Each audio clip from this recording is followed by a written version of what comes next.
To improve the device user experience, we recommend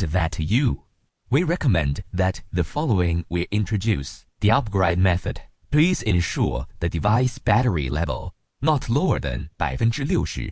Firmware upgrade package. Extract the upgrade package to the computer connected to the device. Ensure the firmware name matches the package name. If the firmware name does not match, it will result in an upgrade failure. Copy the upgrade firmware to the device. The data port is on the side of the device.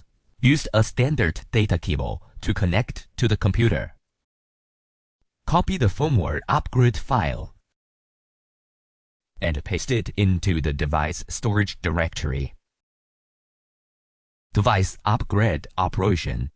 Due to different device versions, please check the main interface to distinguish between versions. According to the corresponding version, perform the upgrade operation. Enter the menu version page.